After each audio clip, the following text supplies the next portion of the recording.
You are listening to the Park Flyer Podcast, where we discuss our RC adventures.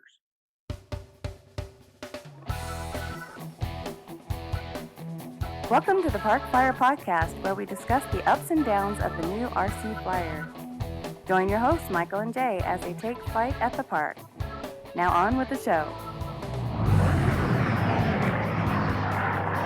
Hey everybody, welcome to the Park Flyer Podcast. I'm Michael from Arizona, and with me always are my good friends Jay from the hills of Texas, and AK Mike in Texas, and Greg Tanis from Texas. Go ahead. We got it. We actually have a special guest. It's Greg Tanis, and we'll get to you in just a second. But let's talk about our sponsors. First, we're going to give a shout out to AU Power batteries. When you're looking for power and reliability, and look no further than AU Power. You can go to rcbatteriesusa.com, type in PFPC10. That's the Park Flyer Podcast 10, and receive our discount. Also, 3D Aero Ventures. Create a flyable RC airplane on your own 3D printer at home. Just download your file and start a printing. Use the park. I think Mike was waiting for the song. I was, but you didn't say it. Yeah, he's kind of waiting. We were been jipping him on that. We just haven't been giving him the song. We've got some good people that are giving our number a call. But if you're going to go to 3D Aero Ventures, download your file, use Park Flyer in the as a code, and you'll get our discount as well. We do have people that are calling our phone number, 830-444-4943. And giving us some good ideas. I know that a couple of guys have posted on our Facebook page as well, and they have kind of given us some ideas for contests, so that's pretty good. Now, having said all that, we have a special guest, Greg Tanis. Greg has, just decided to jump off the deep end and buy some Depron and bring it back into the U.S. So, Greg, welcome to the show. Thank you. Yeah. So now, as I understand it, I used to buy a lot of Depron foam airplanes, and there were three companies that the main one that I used was here in Phoenix, and it was LUM models, or Lee Erlinger models. He used to build these 36 to 42 inch, RC airplanes. I want to tell you, those things flew fabulous. I had probably 5 of those.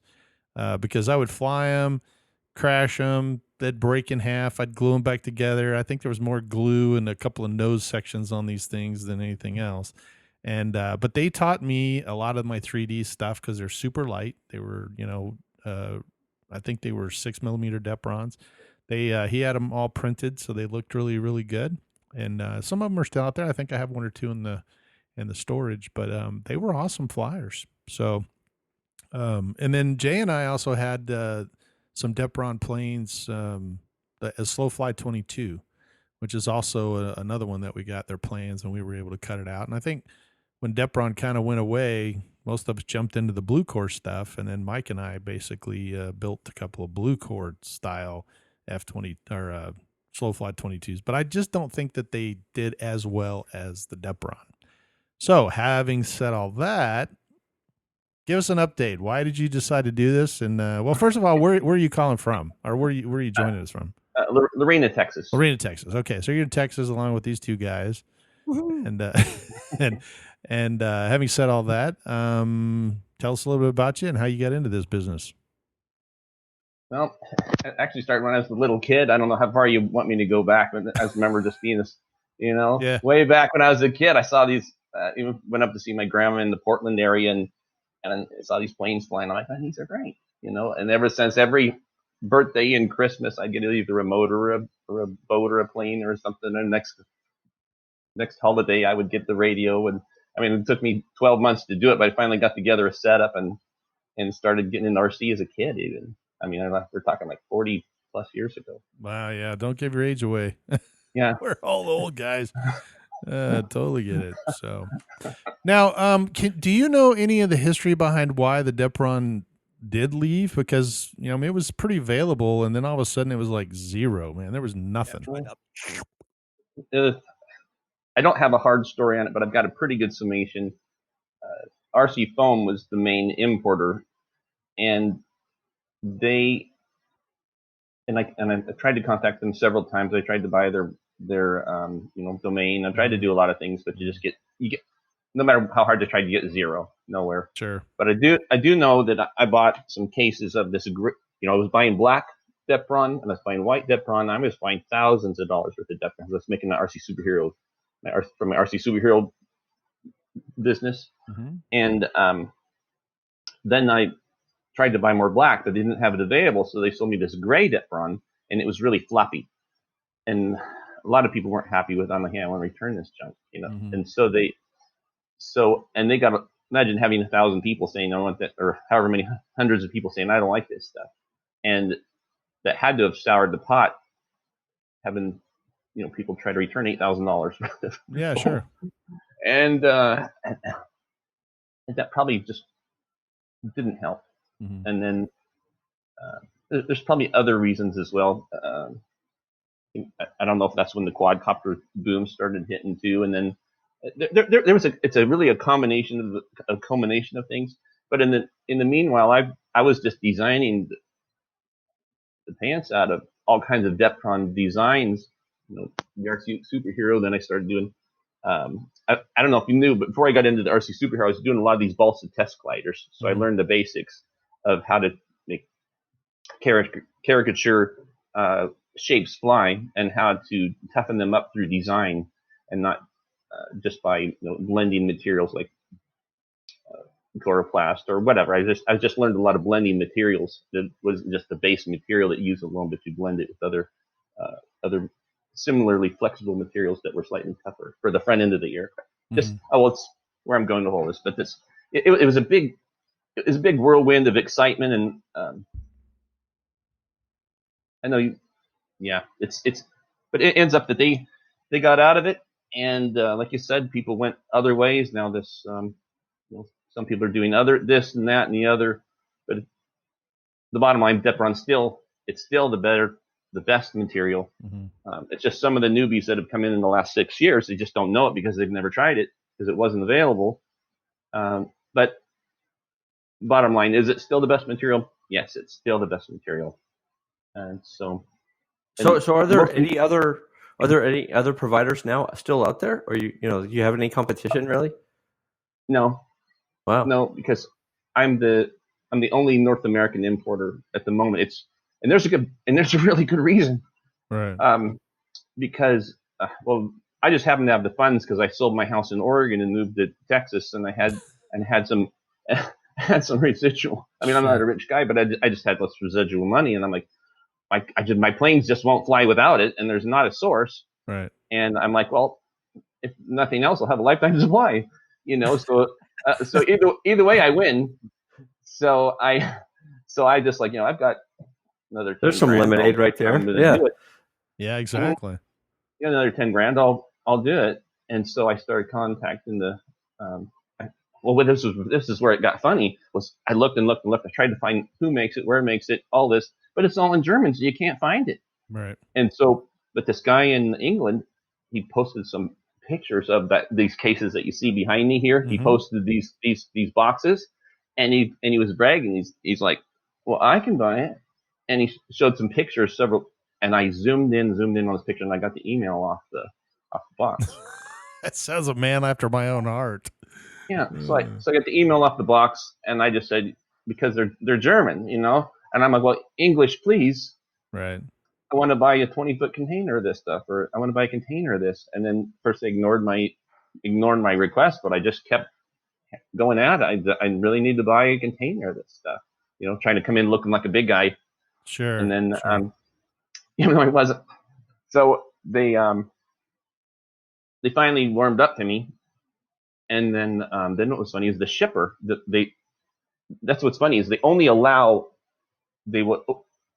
then they would say, okay, well, this is what we've got. And by the way, this is the container company that will ship it to you through. I didn't have a choice. I didn't say, oh, I want to buy this company or that company, or I want to pick the cheapest one. No, this is the company you will deal with.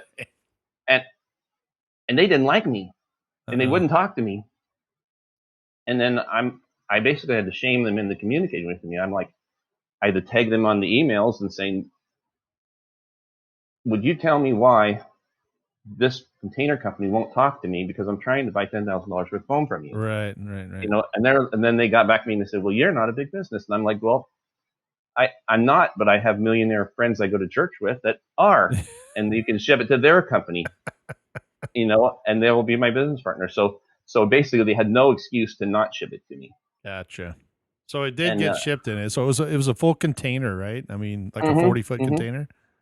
Well, I was looking at the prices of the 40-foot container, and I was looking at the prices of the 20-foot container, and it would have made the foam about $10 cheaper a box if I would have went with the 40. Mm-hmm. But then you've got like 360 cases of Depron.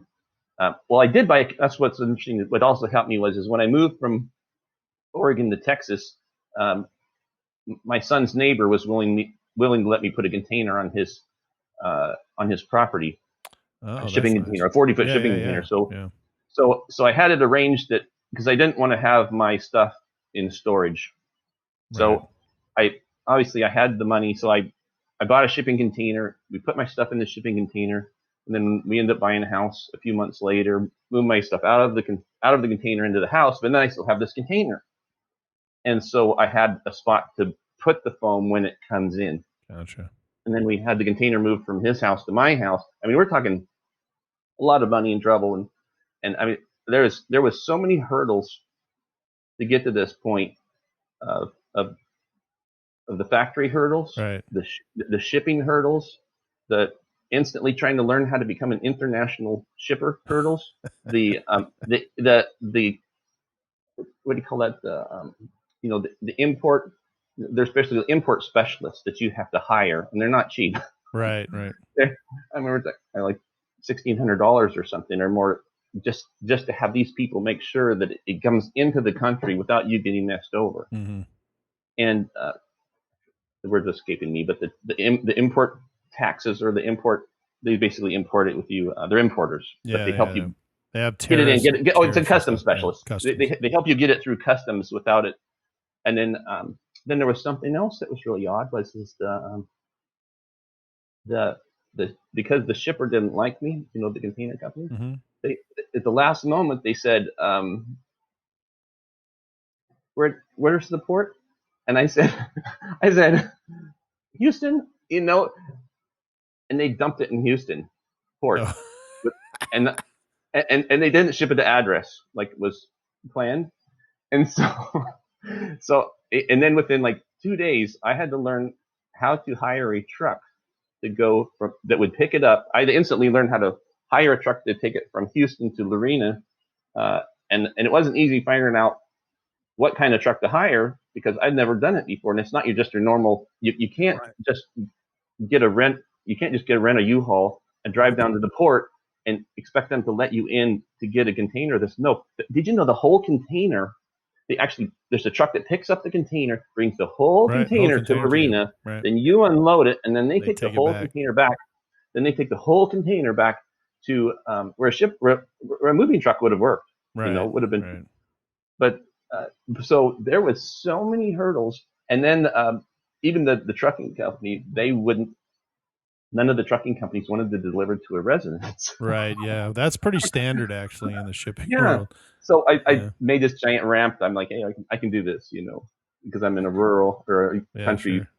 So I managed it. I mean, it's pretty much.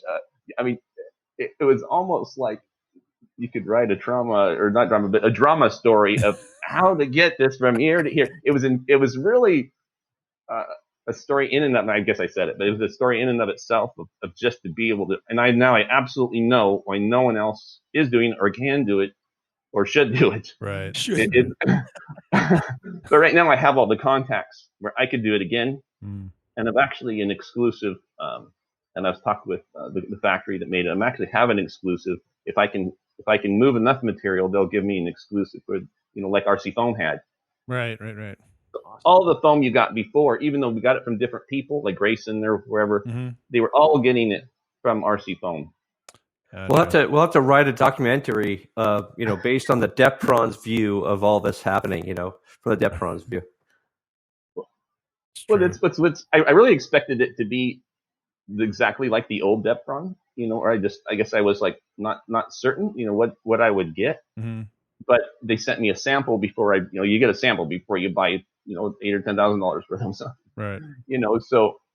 So I got the samples and I weighed them and did all the tests with them, and and it's not exactly the same. It's actually 5% lighter, and it has a little more give, but it's got some super properties that the old Depron didn't have, which are incredibly useful. Like what? Like what is the? Let me see if I got my samples right here.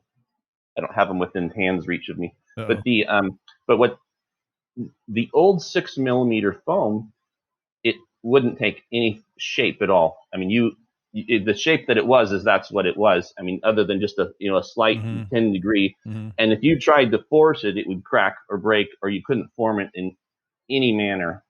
But this foam is different. For instance, in my kitchen, I've got like a Korean countertop with like a 1/2-inch radius. Sure. On the countertop. Right. And I took the sample they sent me, and I went over to the countertop, and I'll just use my hand, but I crushed it into like a winglet like this, into like a 1-inch radius. So if you crush it and form it and hand work it up and down then it made a perfect winglet.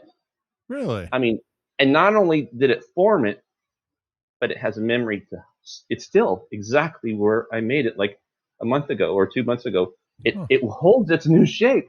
Not only can you form it, but it has memory to hold its new shape.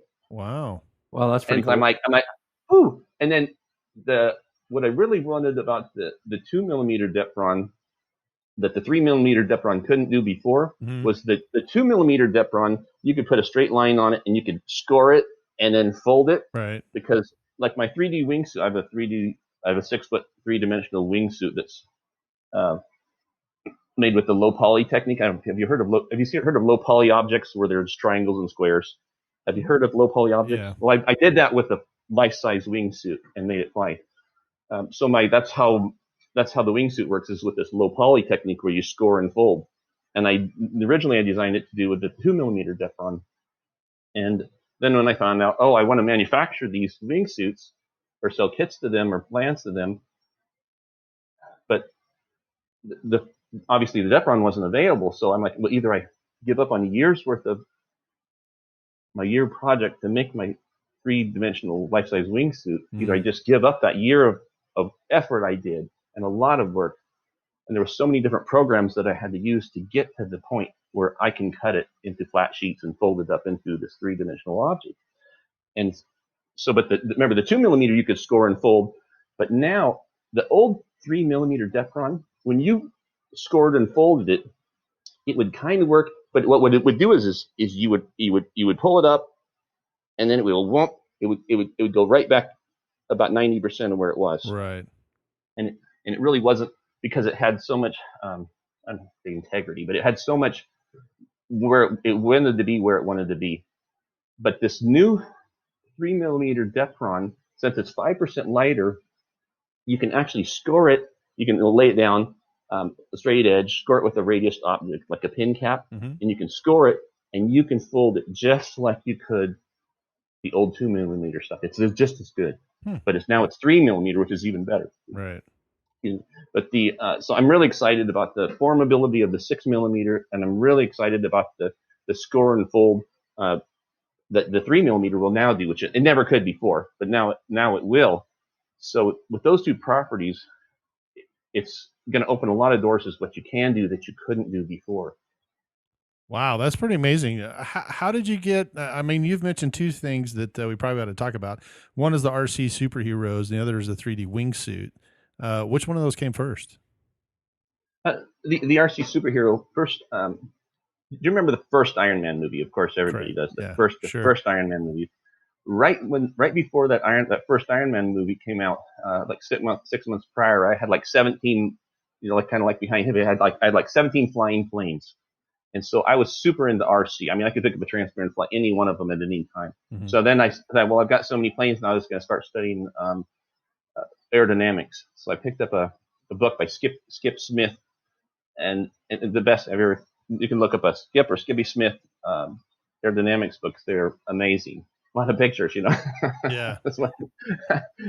So I started studying aerodynamics and about the Wright brothers. What the Wright brothers got right was the control element, and at the same time, this guy at work, I had this really boring job grinding tools, but at the same time, this guy at work did skydiving, and I got thinking, skydivers have control, which is what the Wright brothers got right, was the control element. Mm-hmm. But just the skydivers just don't have flight surfaces or the correct center of gravity, or the right weight to surface ratio. So I started correcting that. I started giving the human shape flight surfaces, the correct center of gravity, and the correct weight to surface ratio ratio.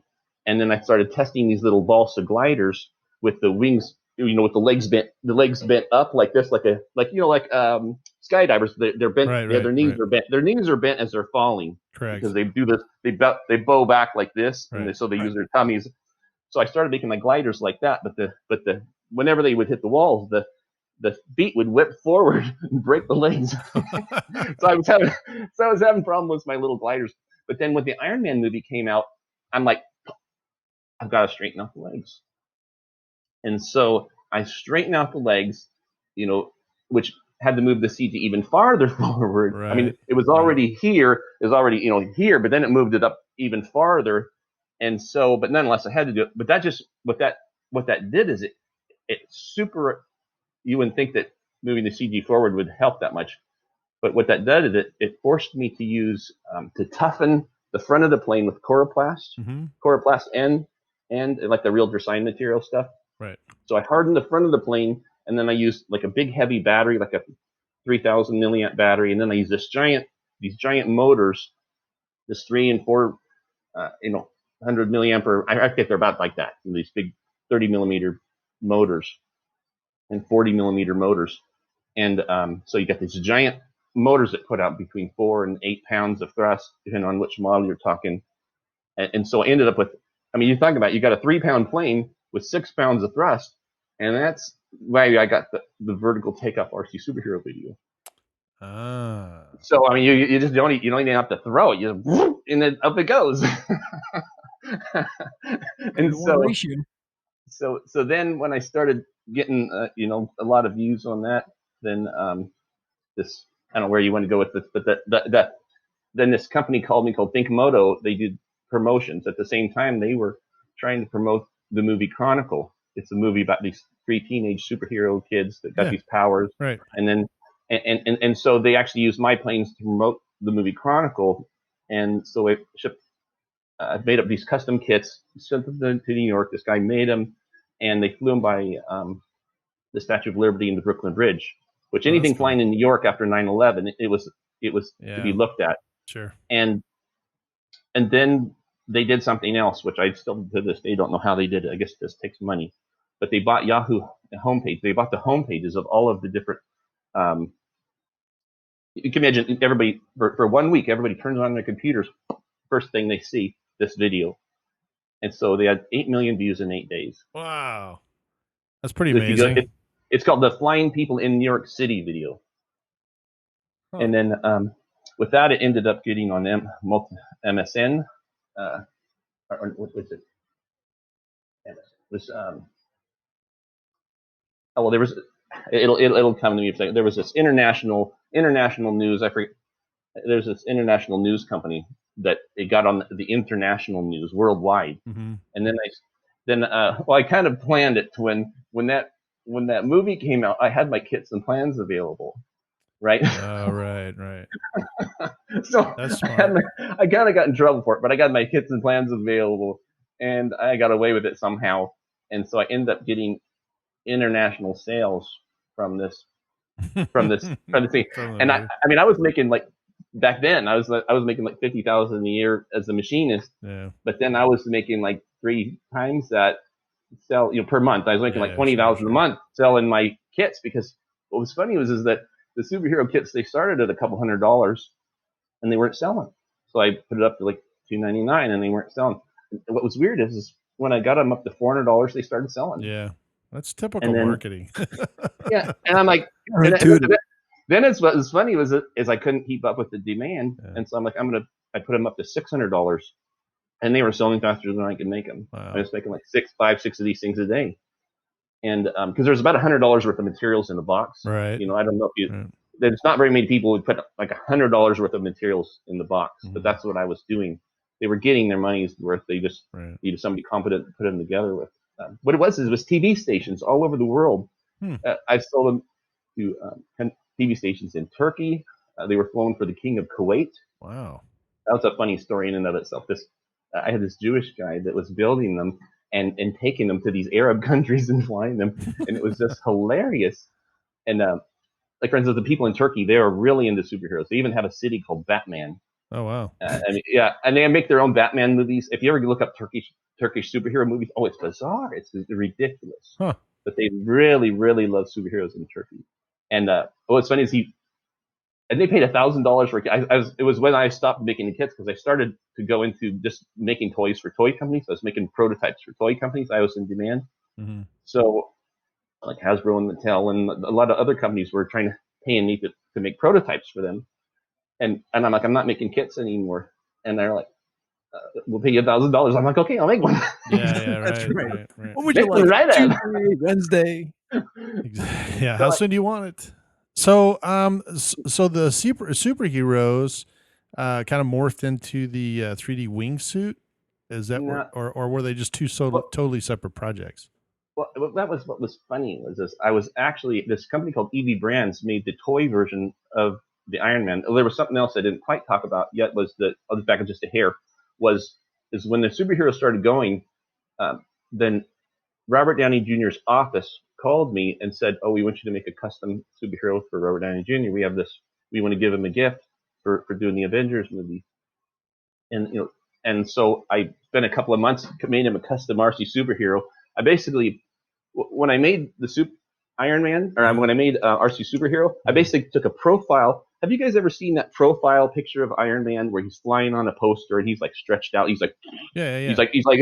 I actually took that exact poster and de-Iron Manned it and made it into the RC superhero. That exact poster. Oh wow! That's the profile that I used for the RC superhero.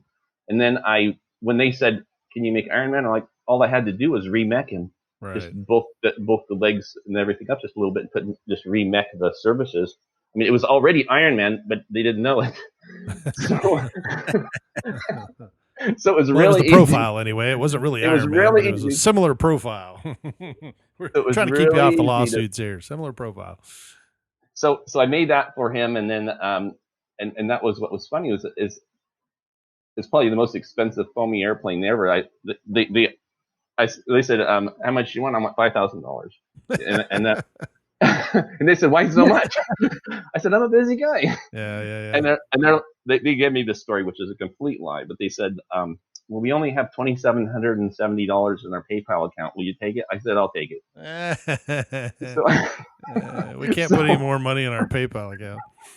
So I dug it. And I said, well, if I deliver it, I want to meet him. Yeah. And they said, no, you're not going to do that.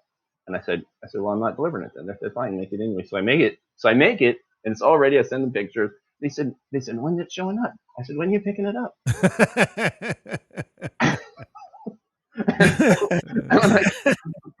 I said, I'll deliver it if you let me meet. And they're like, no, that's not going to happen. I go, when are you picking it up?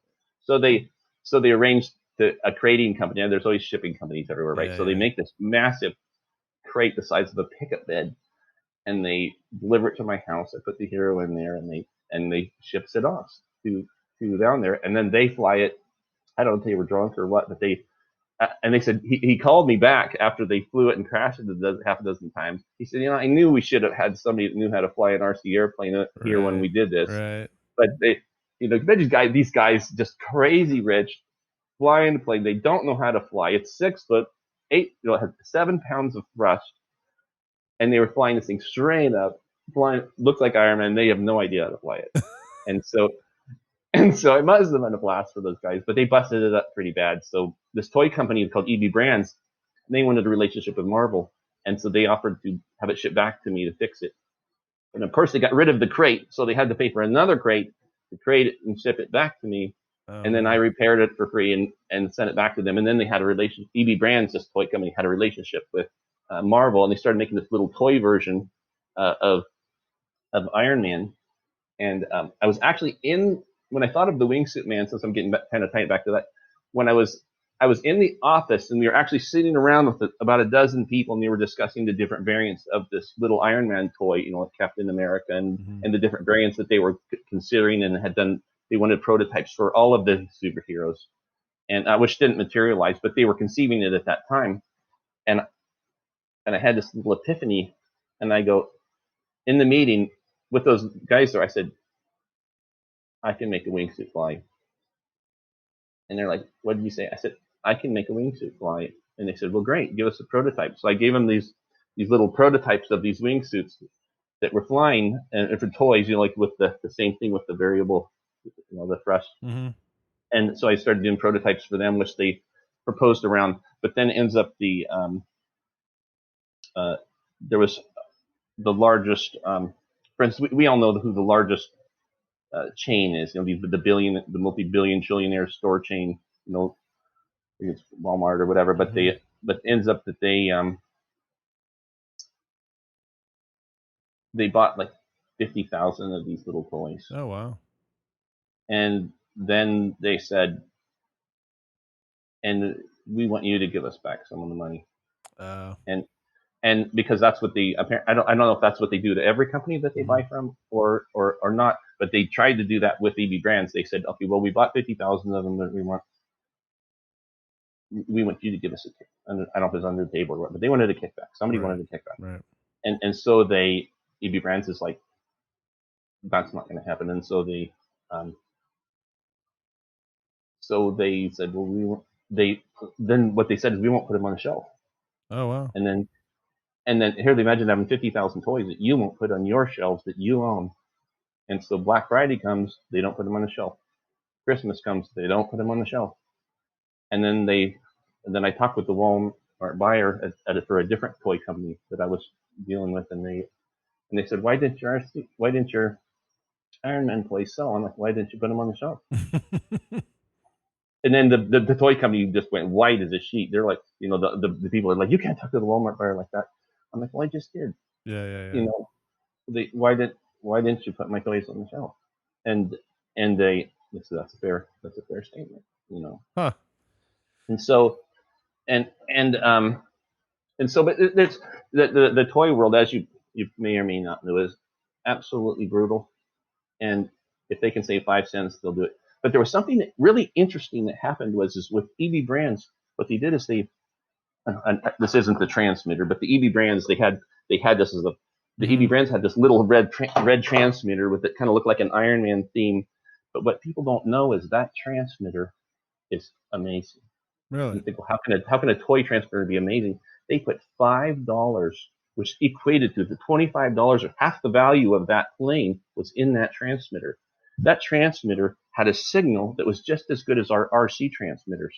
It never went out of range. No matter how far you got away, it stayed in range. It stayed in control. That's why the little Iron Man toys, it was actually one of, people may or may not know this, but you guys have seen the little vector thrust toys where you fly them, and as soon as you try to turn them, well, they won't fly on one motor, and so they lose altitude and land. Right. And you really couldn't keep them in the air very long.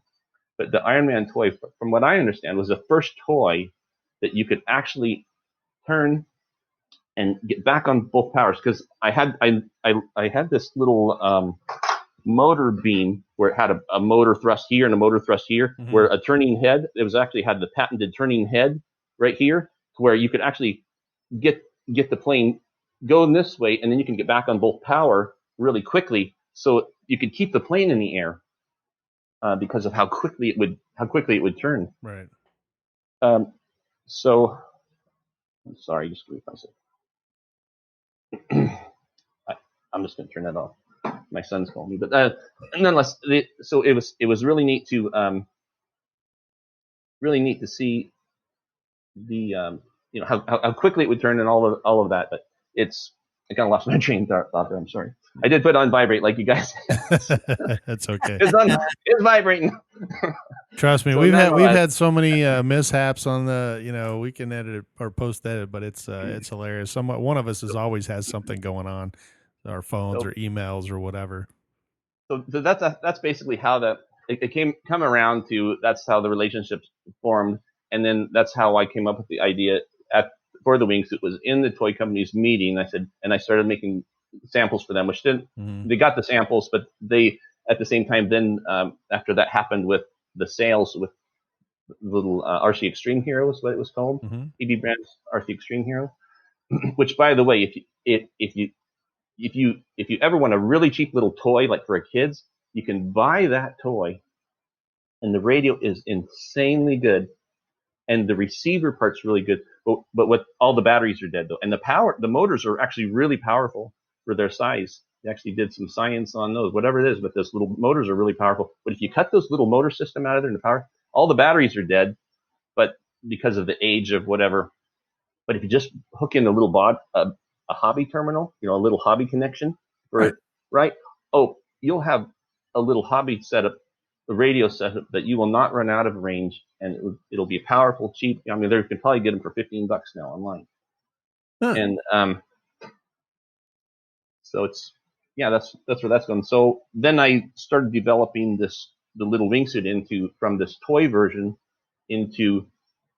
Well, we actually had this model for Captain America it was actually the circular toy that I was designed for someone else, where it was this Captain America where we actually had and it was actually a launch toy. It was actually a rubber band. It was a circular toy with Captain America in the middle. He was kind of like this, like a flight position, and you'd pull him back like a rubber band, and shoo, off Captain America would go. And that toy didn't go anywhere, but at the same time, I had the Captain America model. Mm. And then what it is so we had him in the 3-dimensional world, and so I basically made Captain America into a wingsuit posture, and then I kind of de-Captain Americaized him and made it into a wingsuit. And then the first wingsuit I made is like, man, that guy's bulked up. But, man, it's Captain America, but I had to streamline him because, I mean, you don't see any 320-pound guy skydiving or wingsuiting. So, so I had to streamline him out a little bit, like a little more realistic. But finally streamlined him down to this really cool little shape. But which I flew a couple of times, but I made the mistake of some pictures will have the hands on the motors on the hands where they will pan like this way and have the vector thrust. And in my head I just couldn't wrap up to where the CG would be and where the thrust. And I didn't know if up would be up or down would be down, and I didn't. So I actually just moved the motors from the hands up to the front of the shoulders. And then I was just going to pan them and thrust them, which worked, but it didn't work great. So I'm going to end up moving the motors probably to under the arm area. So do you have to make a form and then fold the Depron around it, kind of, or do you just visualize it and then just kind of lay everything out? Well, when you have a 3-dimensional object, you can take your 3-dimensional object, and then there's this program called Pepakura, where it will take your 3-dimensional object, and you can take a section of your 3-dimensional object. Say, okay, well, I'm taking these sections, these triangles of my low poly object, and now you tell this program called Pepakura to lay it flat, kind of like origami. Oh, I got origami. Right. So you say, okay, lay it flat. So it lays it flat, and then you've got this thing where you can do the seam lines where you crease it. Right. You crease it on those fold lines, and then you can just fold it up and glue it on the thing, and there you go. You have a 3-dimensional object. Oh, that's pretty neat. That's pretty neat. So that's what I did with the wingsuit, and it took me a year to do it because there was actually many different programs. There was the program in the 3D software, and then you had to take it from that to the Pepakura and do that with all of the little sections. And then you take it, because the Pepakura one, you can't cut it from that. So then I had to turn it from the Pepakura model to CorelDRAW, and I had to, cut it all, because I have a laser where I cut this out. Oh, gotcha. And so then there was actually 3 different programs that it took me a year. Like I said, it took me a year to develop this 3D wingsuit to where I could have it be reproducible or whatever. Wow. And so right now I'm actually really close to releasing it. Oh, no kidding. Now I have the Depron too. So I have the program and I have the Depron for it. So is there a website that they can actually view this on, or have you gotten that far yet? Yeah. You can just pull up Depron King or our Depron King. There you go. Depron King. King of Depron, I am. Well, I'm actually going to be advertising in an AMA magazine called Depron King or RC Depron. I kind of like the RC foam thing, but I went with the rcdepron.com. Or for advertising purposes, I was going to go with, just to see how many sales. So my son said, well, if you do advertising, you want to figure out how much of your sales are actually coming from the advertising. Mm-hmm. And then he said you give it a different .com so that you can track. Right, sure. Is this advertising paying for you or isn't it? Right, sure. And he's like, well, for advertising purposes, we're going to use the DepronKing.com, but for whatever online purposes, we're going to use RC Depron. So now, if our listeners are looking for Depron, which I hope they are, and I might be looking for some Depron soon. I'm sure they will be. Exactly. How do they go about? They can go to rcdepron.com, and then do they buy it in single sheets, cases? How do they go about doing all that? Well, it actually comes in these. That was something else really quick. Is right now online the only Depron that was available was like from Australia, and you just get these little sheets the size of a piece of paper, and it's right. like, and they want your teeth for them. They're not sure. They're not. And my right. They're not giving it away, and by the time you get it, it's probably so beat up. I heard the Australian Post is horrific. Yeah.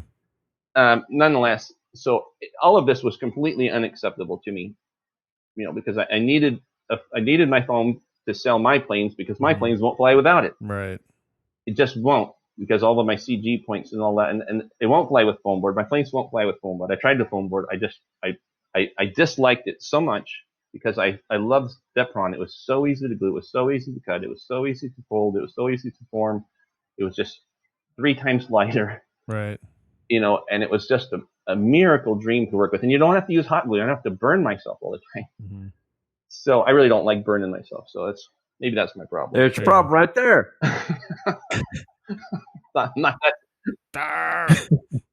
not sadistic. I don't like blisters on my fingers, but oh well. That and the whole thing is hot glue sticks. We had 50 sticks all at once. Well, and it weighs so much that the glue sticks. Yeah. I mean, you take one of those things. It's like 4 of those, and you got a pound or something. It's like, are you kidding me? And then that's why, like with the some of these the foam board plane places, they'll put up like warbirds and stuff, because warbirds have a really high power to weight ratio, and you got to keep the speed up or the thing won't fly. So that's why they're kind of doing that thing. But you don't see any foam board gliders, and there's a reason for that. Is because the stuff is ridiculously heavy. But a lot of people don't know it because that's all they've ever known. But at the same time, for instance, the weight of foam board per square foot, I cut out, I'm doing ratios and things, that it's 27 grams per square foot of the foam board. And that's not including the glue stick that weighs just as much as the foam board. Right. but where for instance, the 3 millimeter, remember 27 grams versus 10.6 grams for the 3 millimeter Depron, 10.6 versus 27. So if you're going to do like your indoors or your light planes, or even my wings of giant planes, even my RC superheroes were flying with a 3 millimeter. I'm not even. People think, well, you got to go to the 6. You can, or you don't have to. Mm-hmm. You can make the 3 millimeter work for most everything, especially these small planes. And right now there's a big push for these sub 250 gram planes, and they shouldn't be flying with they can't fly with the foam board. I mean, somebody's got some plane that's like, okay, well, the wing, but it's like, not great. Wings are great, but they can't put a lot of detail and all that. But think about it, at nearly 3 times less, the 3 millimeter Depron is perfect for these smaller, like for gliders, wingsuits, custom planes, 3D planes. The foamies like there's 3D planes like you got in the back, like the extra 300 kind of things. Yeah, all of that should be using, and a lot of those planes were using the 6 millimeter Depron, which is fine. I mean, it weighs 18 grams a square foot, which is still a lot lighter than 27. Mm-hmm. But if they just move that, because those planes, they usually have these little braces and things on them anyway, just go to the 3 millimeter, and then you'll unlimited vertical, kind of like my RC superheroes, because you'll have the power to weight ratio, like, so you have the power as if it was 6 millimeter foam, Right. but you cut that down to 3, and now it's like, oh, you thought you had power before. Well, now you just virtually doubled your power without changing anything other than the foam. Other than the weight, right? Yeah, and like I said with the hot glues, but with the Depron, it's the glues. It's a lot of the weight savings is the glues. I didn't bring it too over here, but this UHU pour or the Beacon foam tack. Yeah, foam tack. Or those, and also, let's say if you have a structural piece, and I'm not opposed to somebody using the hot glue. Like, say for instance, if you're going to do something and just put a drop of it to hold it in position, which is fine, a drop of it, but not like 95 inches of this stuff. Right. Like say for instance, like a motor mount, fine, because it's in the front where you need weight anyway. You could use some hot glue on that, but I really recommend probably just using 5-minute epoxy. It's so much more controllable. It doesn't burn yourself, and you can put it just right where you want it, and you can wipe off the extra. And it won't burn into the Depron? No. Not epoxy doesn't. Right. Epoxy's perfect. In fact, the guy, this Jewish fellow that was flying the RC superheroes in the Arab countries for me, he actually wasn't. He made all of it, and it looked better than my planes. He was using epoxy on everything. Oh, no kidding. And so he used 5-minute epoxy on the whole thing, and I'm like, those look nice. Yeah.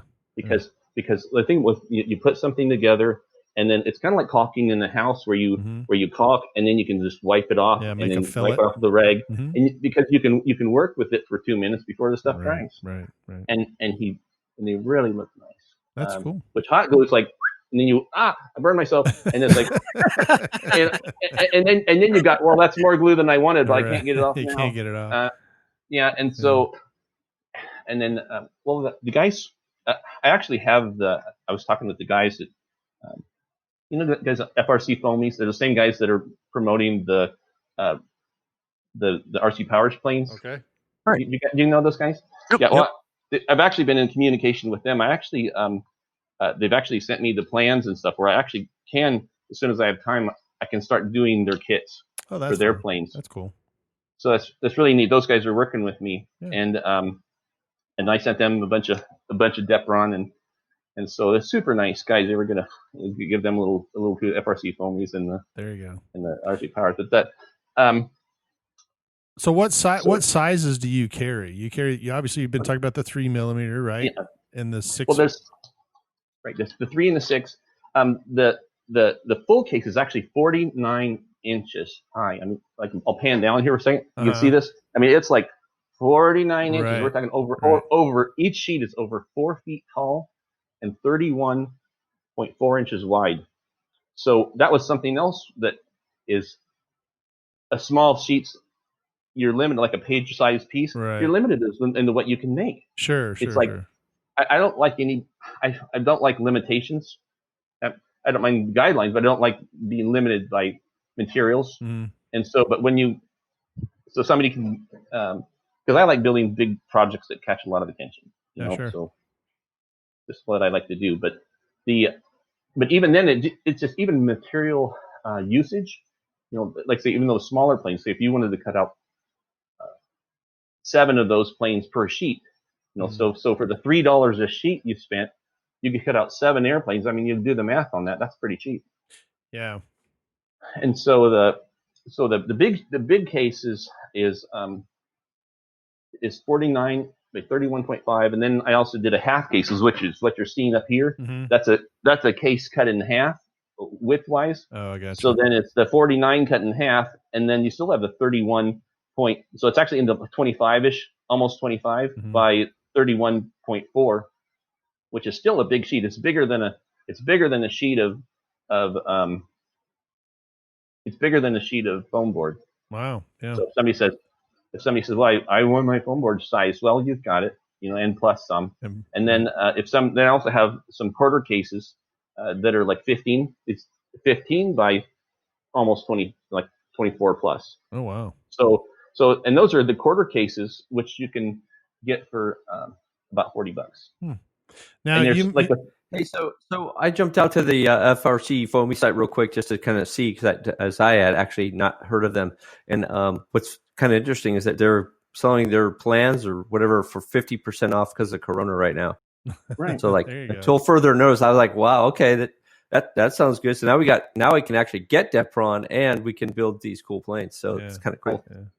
Right. And I was a big fan of Dave Powers way back when too. I guess you guys know Dave Powers. Mm-hmm. And so I talked with him once or twice on the phone, and now he's doing something else, some personality profiling, which I don't understand. But he's having fun with it. So, but he's hopped out of the planes, and he's letting these guys named Greg and Jay work with his plans, and good for them. Yeah, no, that's excellent. So, you mentioned earlier it's rcdepron.com. They can order individual sheets or cases, right? I mean, you can ship either one, or. Well, there's really no individual sheets. Mm-hmm. Let me grab some. Do you mind if I just wait for 15 seconds? Yeah. Go ahead. Sure. No problem. It's interesting because, I mean, I used to be able to go down to the local hobby store and just pull 3 or 4 or 5 sheets out of there. And one of the things, the airplanes behind me are basically EPP, but I don't know if you remember not too long ago, Jay, I built that bat wing, and that bat wing, it would have been great out of Depron, but it wound up that I didn't have any more, so I had to build it out of something different. Well, so right behind me, that's my last piece of Depron sitting right back there. That's my last piece. And actually, I got a couple sheets. Yeah. I got a couple sheets from model MPF that are still sitting in I got it from AK. Actually, he gave it to me back in Alaska. It made it all the way down here to Texas, and I just been saving it. So that special project. It's like you're not going to eat the last cookie because you don't want the cookies to be gone. But exactly. There they are. The cookies been sitting there. You can see he's got you can see he's got a little bite out of the bottom of it though. So you can just see that little corner. Exactly. So I have a question. I noticed you showed the Depron there, I think, for a second, didn't you, Greg? Yeah, when I went, because you were asking about smaller allotments, there we go. I bought these. It's the same size as the quarter case. Okay. I'll back it up slightly. It's the same size as the quarter case. But the quarter case, you get like the 3mm, you get 40 sheets with the quarter case. Oh wow! So even though you're like, it's costing you $40, but you get 40 sheets of the 3mm. Yeah, in the quarter case. That's $1 a sheet. So that's pretty good. Yeah, yeah. So that's a winning deal on any scale, and it's Depron. But let's say if somebody says, "Well, I don't want to spend the $40. I just want to spend $20." Then I bought these pizza boxes that I folded inside out, so they're 26 by 16, and so I've got these little pizza boxes that I put a dozen sheets in there, whatever. I put so somebody can say when somebody orders it, just order the 3mm and put 3 and 6 by their name, and I'll put 3 and 6mm in there, and you can get a little $20 sample box of Depron. They say, "Hey, I just want to touch this stuff. Right. I want to see if I even like it." Well, yeah. So for $20, but obviously a box this size, it doesn't ship for free. Yeah, sure. It's still a big box. Right, I mean, it's 2 inches. It's 2 inches plus thick. Right. But it still doesn't ship for free, so it's costing you $20 for the box, and then it still costs me $20 to mail it out. So that's $40. But then somebody can say, so you can spend $40 on the sample case, but you actually get more for your money if you just buy the quarter case with 3 times more for $20 more. I think it's 8 sheets of 6mm or 14 sheets of 3mm, and I don't advertise this, but when you buy 3mm, I actually ship a sheet of 6mm in there with it so they can test and touch it. Oh yeah. That's kind of cool. We won't tell anybody. No, don't tell anybody. So then when they buy, the same Okay. thing when you buy the 6mm, I throw in the sheet of 3mm so they can, just for free, just throw it in so that they can see it. And that's what I actually do that with my full cases as well. When they buy a 3mm, actually when they buy a 6mm case, because there's a little more room in the box. So when you buy a 6mm case of Depron, I actually cut a 3mm sheet longwise, a full sheet. I just give them a whole sheet of 3mm. I take it and I cut it longwise and I slip it down in the box so that it's got a little more protection for the 6mm. Oh, but gotcha. it most likely it's not going to get damaged, and they get a free sheet of 3mm with their stuff. Wow, that's pretty cool. Well, excellent. Well, it's it's kind of nice to have Depron back into the U.S. because that used to be our go-to. I mean, I made a lot of stuff out of Depron back then, and I mean the whole foam safe CA and everything came out because of Depron, and it's good that we now have somebody back in, and it sounds like you've got some good projects that are coming on into the market, and Mhm. with FRC foamies trying to do some stuff too with you, then that's excellent. And the airplanes that I have behind me, like I said, are basically EPP, and everybody kind of went to EPP. And I like flying the EPP. I can crash it and just walk away, but the Deprons are so much more stiff, and they 3D airplane, the 3D Planes type are of more flying. responsive. It's just way more responsive. It doesn't have a lag in it. It's really sharp. So I like flying Depron. I enjoy my EPP airplanes too, but it's a good mix. And the other good thing too is that on some of my EPP airplanes, like you were talking about, I can use a 3mm strip, and it stiffens the EPP as well. So I can kind of mix and match with those particular foams. So it's kind of cool. I think it's amazing that you have brought that back in. So we will try to get you some orders here. I appreciate it. I appreciate it. Yeah, it's. I'm like wondering, well, is this going to be a lifetime supply for me? Which I'm happy with, Yeah, But sure. but at the same time, it's just like I said, it's just the best foam, and it's just too good to keep to myself. And Right. I'm really making this affordable. I'm not. It's actually cheaper than RC Foam ever sold it for. Like Mhm. now the RC Foam site's still up. I'd like you to go to the RC Foam site, look at what they're charging for the case that's this size, Mhm. and Mhm. it is way more than what I'm charging. And on the full cases, you probably remember they charged $100 for shipping. That's like they didn't give you a choice. It was like 2-day shipping for Right. $100. I'm like I am so mad. I don't want to. I don't care. I don't want 2-day shipping. Well, that's your only choice. Right. Right. Right. And I am like, you are ridiculous. But that's the only choice they gave anybody, and everybody had to pay it. Mhm. Right. But right now, my shipping on the full case is 50. I mean, we're talking not 2004, 2002. We're talking 2020, and I've got this shipping for the full cases at $58, Oh wow. Right. and And it's that's better foam. Yeah, that's better foam. it's And how better many foam. sheets are in the big case? Well, there's 40 sheets for the 3 mm, 40 giant 49-inch sheets, Right. Right. and that's a lot of foam. And then, or they can get the half case, and that which do everything that.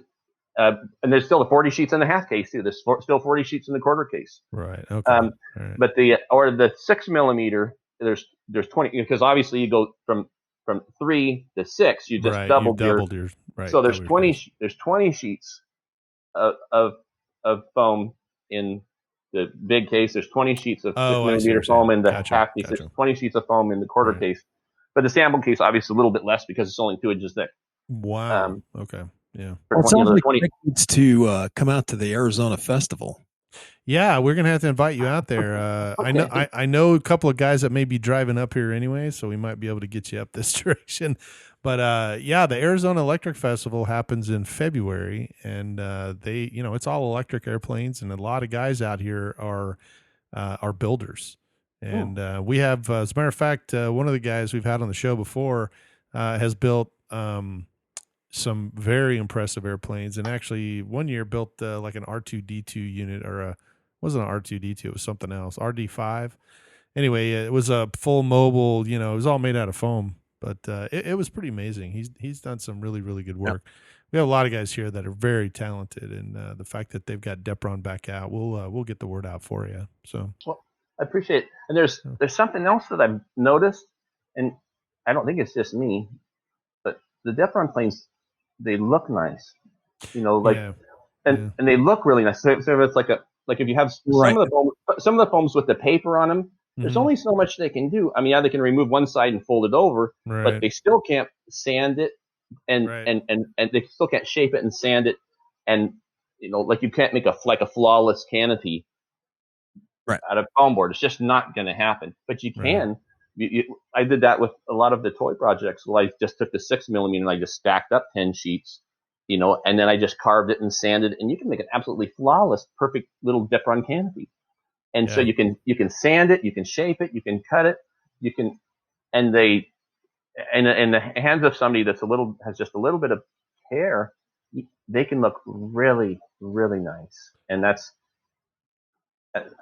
what I like seeing there's this one guy named Frank Burke, and he does these little jet rocket things. You've probably seen him, but he's buying Depron from me, and it's really fun. But his craftsmanship is up there.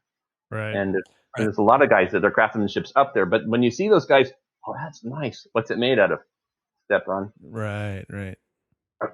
I actually have a guy that I fly with, and he's a park guy, and he fell into the Park Jets website, and he has made a couple of like F-18s, and it's just amazing. He did it all out of Depron when it was available, and he did what you were talking about. He made the canopy all nice and smooth, and he painted it all, and he brought it out. This thing was really big, and I test flew it for him, and we had a really good time. It flew really, really well. It was pretty lightweight, and he had a big Supo motor on there, and it was a little pusher jet, but it was fun to fly. And unfortunately, we had some issues with our receiver got kind of a brownout, and I lost it over on the other side. But the amazing part is that it landed unfortunately in a horse arena, and so it was real soft dirt, and it did break, but it broke clean. So nice. When he took it back, he was able to fix it. It was just a nice glue. And I know that's one of the things, too, that Depron has. If you totally, auger it in, nose down, it's going to just shatter in a million pieces. But the slow fly 22s that Mike and I made, we just cut the nose off, cut a new piece of Depron, and just glue it right to, 6 mil to 6 mil. And it worked fine. Little sanding, and you were back in business. Well, but there's something that, like I was earlier in the video, I was talking about blending materials, and like with the RC Superhero, I blended it with Coroplast, that realtor sign material, that's because I needed the front end to be tougher. I tell you this one little story. This guy made an RC Superhero, and they put it at a fly-in, with his event with a lot of people, and they had the announcer, and this guy they launched the RC Superhero, and it got up about 80 feet, and it was right over the runway, and for whatever reason, the guy blipped the sticks, and he dove that thing right into the runway at full speed. Any other plane, it would have just destroyed. Or it actually bounced. It actually, I'm not kidding, because of the Coroplast in the front and the carbon fiber stringers to the tail. It actually whoa, and it jumped, and it actually launched the bounce and launched it back into the air, and he flew the 5-minute routine. Holy smokes! I bet everybody was. The video's still up. He bounced it, 100% throttle, 45 degrees in. Bounce, went up, flew the 5-minute routine, and then he landed it. And as soon as he landed, you see 6 guys walk over and look at it. It's like, what the, and see if it actually worked. That's funny. But so it was interesting. Yeah. But so it's really, if I can get guys to, and there's, by the way, the Coroplast. It's not just Realtor 6 millimeter Coroplast. There's actually 2, 3, 4. And there's actually like this really thin little Coroplast you can buy online, and it comes in colors like red, white, blue, dozens of colors. And so, and if somebody would say, okay, well, the 2 millimeters really thin, it's really light, but it will double the toughness, like the nose that you said you cut off. If you would have just added an inch of that from the motor back to past the wing and under the wing, if you just would have added an inch of that and one little 2 millimeter carbon fiber rod with it to the tail, which 2 millimeter rod weighs nothing, but you probably would have not damaged it. You probably would have Greg back for another build series when we're talking about some other builds we're doing. Yeah, and I've got quite a bit of skill with like, for instance, when I first got into the thing, when I did these little balsa test gliders, what I would do is because balsa, it's obviously pretty fragile stuff. What I would do is I would get 3 feet away, I'd get 4 feet away from the wall, and I would take my little balsa glider, had a human caricature, and I would just throw it into the wall, because I wanted to see where it was going to break. And I found that if I made it heavy, then it would self-destruct like with the foam board planes are doing now. They break up the nose, they self-destruct because of the weight and the lack of flexibility. So, but what I did with the little balsa glider was I went with the thinner balsa, the 32nd balsa, And then, so it brought the weight down, kind of like the 3mm foam Depron, right? So you bring the weight down, and then what I did is I made a little bit of a harden in the nose, had a little bit of ply or plastic or something in the nose, and then what I did is I put a little, I'll just put two things up here. I put a little, say, Velcro right here, and then the little hit pad. And what I did is I Velcroed those together, and when it hit the wall, the Velcro would give, because it's kind of like their shot peen hammer.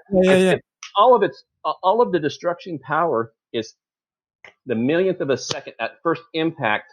Right. That shock repercussion comes through the front to the tail, and then the weight would destroy it. But if you have the flexibility to flex, and you have the give to where it takes 90% of the with the Velcro, if it just would give a little bit, then I found that I could take a balsa wood plane, which is absolutely ridiculous. You can test this yourself. Do a balsa wood plane, put the Velcro in the nose, a little thing that would like this, and you can just spike it against the wall, and you can do that a dozen times or more. And so that's how I learned how to that it's not about heavy weights. Like a lot of people, like, bulk. No, the weight is actually destroying your plane.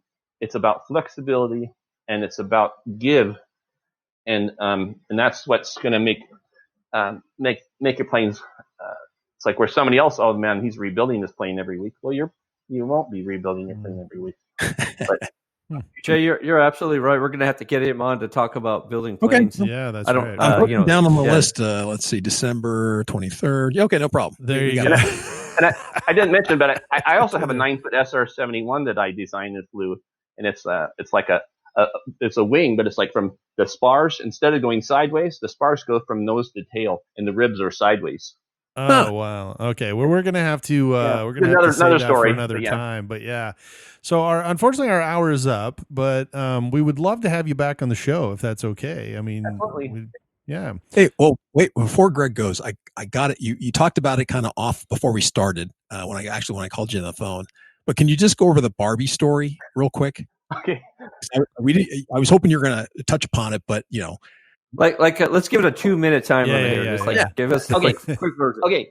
So I have a toy agent, and so my toy agent comes to me and says, because nobody gets to talk to the toy companies without a toy agent. So my toy agent comes to me and says, right, Mattel wants a Barbie, and by the way, they want a 6-year-old girl to fly it.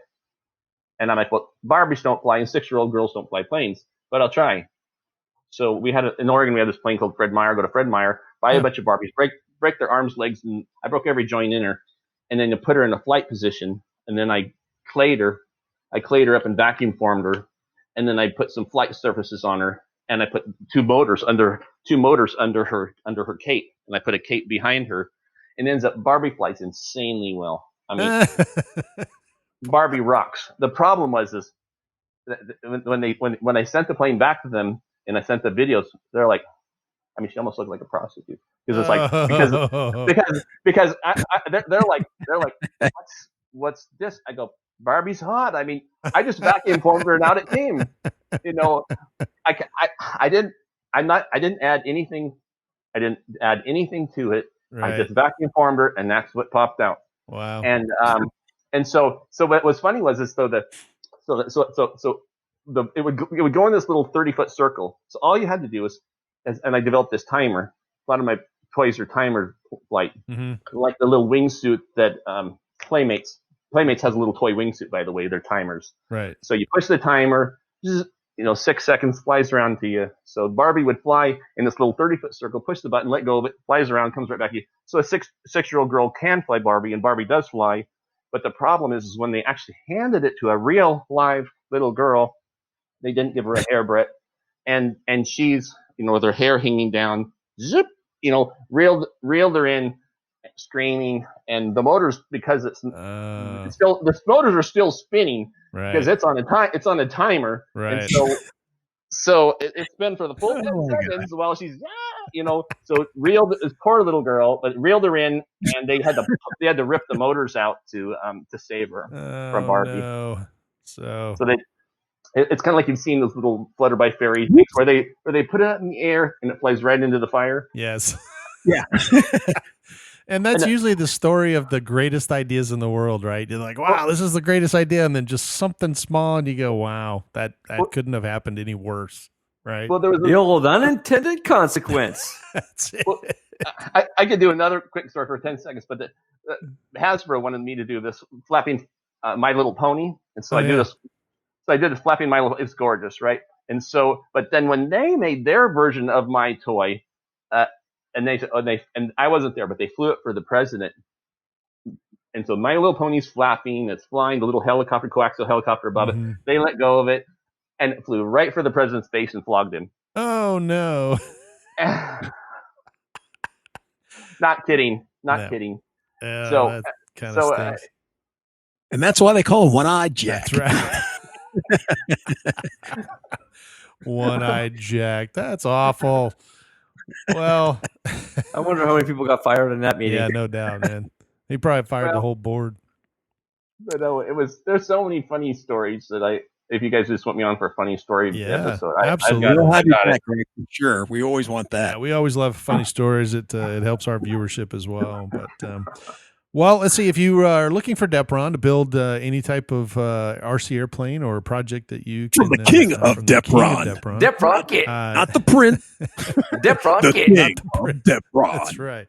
rcdepron.com or Depron King, and check out some of the YouTube videos, right? You have some YouTube videos that are on there? But my YouTube videos, right now, I haven't been doing a lot of Depron videos. I've just been doing a lot of other stuff, but I do have like on my Facebook site. Like if you just go to Greg Tanis Facebook or RC Depron Facebook, okay, you know that.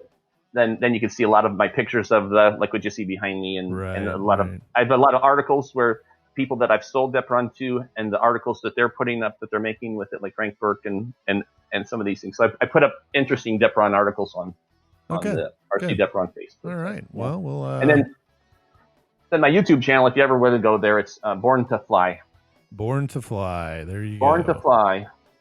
All of us are born to fly. Me especially. I do it for real and RC. So, well, Greg, it has been a joy to have us on, or joy to have you on the show. We wish you the best of luck in the Depron world, and we definitely will have you on the show again for some more Barbie stories and some other funny stuff. Check out Born to Fly on your YouTube channel. If you haven't already subscribed to the Park Flyer podcast, go to YouTube and click the like button and subscribe for us. And then we have an episode that comes out about every 2 weeks. So hopefully we're getting more and more. I just got some notifications that we had some more subscribers, so we're happy with that. If you have any suggestions for us, give us a call, 830-444-4943.